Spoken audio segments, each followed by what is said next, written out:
देखिए दोस्तों, ये जो पहला प्रश्न आप देख रहे हैं, इनमें से वायरस जनित रोग कौन सा है? तो ऑप्शन दे रखे हैं आपके टाइफाइड, मलेरिया, रेबीज और दस्त। ये थे चार ऑप्शन। और जैसा कि उत्तर आपके सामने ही दिख रहा है, रेबीज। तो ये वायरस जनित रोग है और आपको मालूम भी होना चाहिए कि कौन से वायरस से फैलता है। तो रेबीज रोग जो है रेबिडो वायरस से फैलता है। अगले क्रम में दूसरा प्रश्न दोस्तों आपके सामने है। ईस्ट या खमीर एक उदाहरण है जीवाणु का, कवक का, विषाणु का या शैवाल का। तो ये दोस्तों बहुत इंपॉर्टेंट प्रश्न है और कई बार एग्जाम में आया है। ईस्ट या खमीर जो होता है ये कवक का उदाहरण है। ये रहा दोस्तों स्क्रीन पे तीसरा प्रश्न आपके सामने। निम्नलिखित में से कौन सा शीत आवास का पादप है? तो आवास के अनुसार बांटा हुआ है हाइड्रिला, बांस, नागफनी या सोल्डेनेला।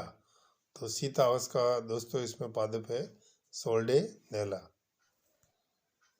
अगला प्रश्न दोस्तों स्क्रीन पे दिख रहा है। मानव शरीर की सबसे बड़ी ग्रंथि कौन सी है? यकृत, अग्नाशय, अधिवृक्क या थाइमस। तो ग्रंथि आपको सबको ध्यान में होनी चाहिए कि सबसे बड़ी जो ग्रंथि होती है अपने शरीर में वो होती है दोस्तों यकृत। ये रहा दोस्तों आपका स्क्रीन पे पांचवा प्रश्न। और मैंने इससे पहली क्लास में आपको बताया भी था कि मात्रक पूछे जाते हैं। तो देखिए अंतर्राष्ट्रीय मात्रक पद्धति जो ऐसा ही कहलाती है, उसमें पास्कल किसका मात्रक है? या मात्रक दे रखा है, आपको ही कहीं बतानी है। तो दाब, कार्य, ऊर्जा और शक्ति। तो मैंने बता रखा है दोस्तों आपको कि पास्कल जो है वो दाब का मात्रक है। अगला प्रश्न दोस्तों साफ आपके स्क्रीन पे दिख रहा है और ये तो अपने टॉपिक भी है रीटमैन स्काई।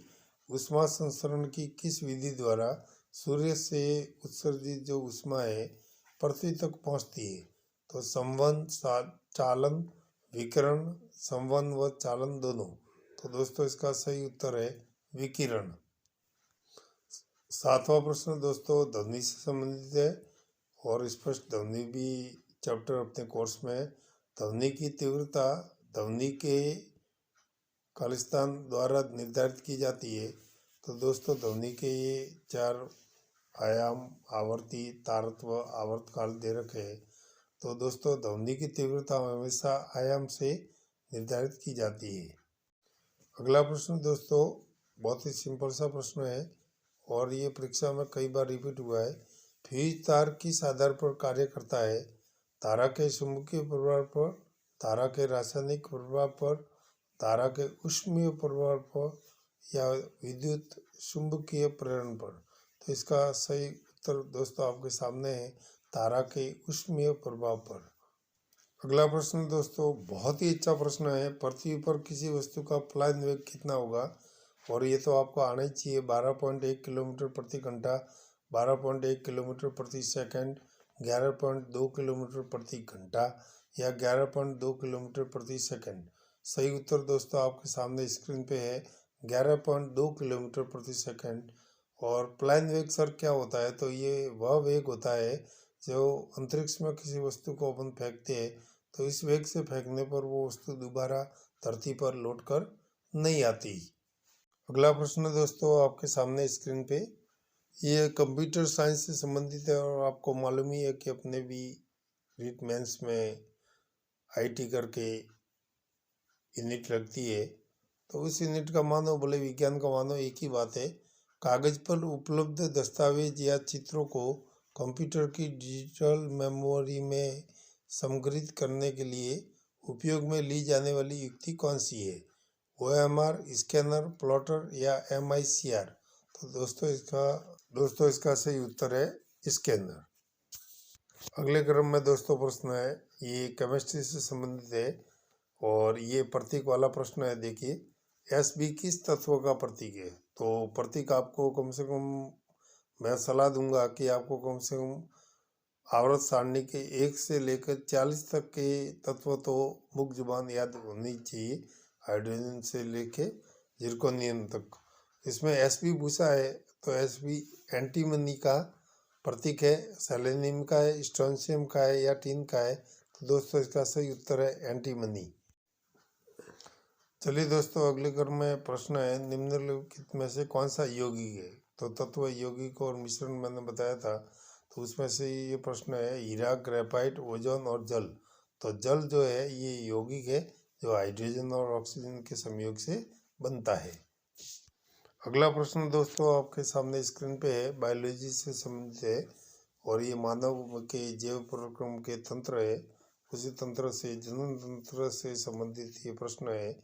मादा जो होती है उस मानव में निषेचन स्थल कौन सा होता है? योनि, गर्भाशय, अंडवाहिनी, जैसे फैलोपियन ट्यूब भी कहते हैं, या अंडाशय। तो दोस्तों इसका सही उत्तर है अंडवाहिनी। अगर ये अंडवाहिनी या फैलोपियन ट्यूब बंद होती है तो बांझपन की समस्या उत्पन्न होती है।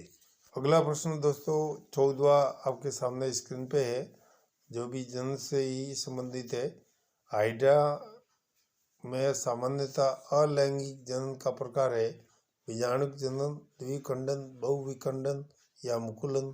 दोस्तों इसका सही उत्तर है मुकुलन, और ये भी प्रश्न कई बार एग्जाम में पूछा जा चुका है। चलिए दोस्तों, अगला प्रश्न है, कक्षा 10 के ही टॉपिक से है, बहुत ही अच्छा प्रश्न है। तप्त स्थल या हॉटस्पॉट शब्द किसने सबसे पहले दिया था?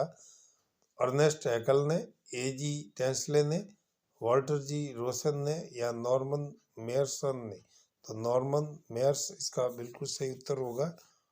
अगला प्रश्न दोस्तों 16वां देखिए, निम्नलिखित से कौन सी तकनीक जैव चिकित्सकीय अपशिष्ट के निस्तारण, जिसे बायोलॉजिकल वेस्ट कहते हैं, उसके लिए सर्वाधिक उपयुक्त है? भूमि भराव, भस्मीकरण, पुनर्चक्रण या जल में निस्तारण? दोस्तों इसका सही उत्तर होगा भस्मीकरण।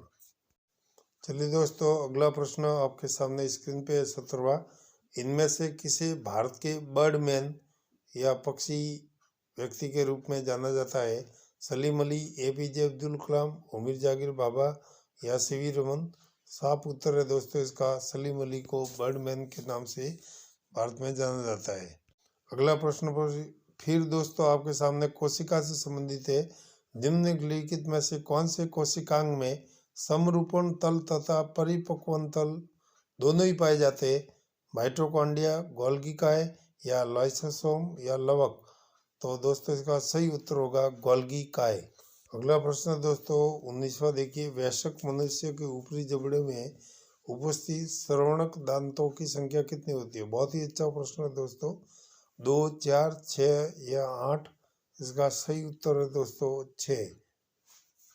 चलिए दोस्तों, आज की टेस्ट सीरीज का मैं अंतिम प्रश्न पूछ के आपकी तैयारी का आंकलन आप खुद कर पाएंगे। क्षारीय माध्यम में ये प्रश्न दोस्तों अम्ल क्षार लवण यूनिट से लिया गया है। क्षारीय माध्यम में फिनोप्थेलिन जो सूचक होता है उसका रंग कैसा होता है? सफ़ेद, गुलाबी, पीला या हल्का हरा?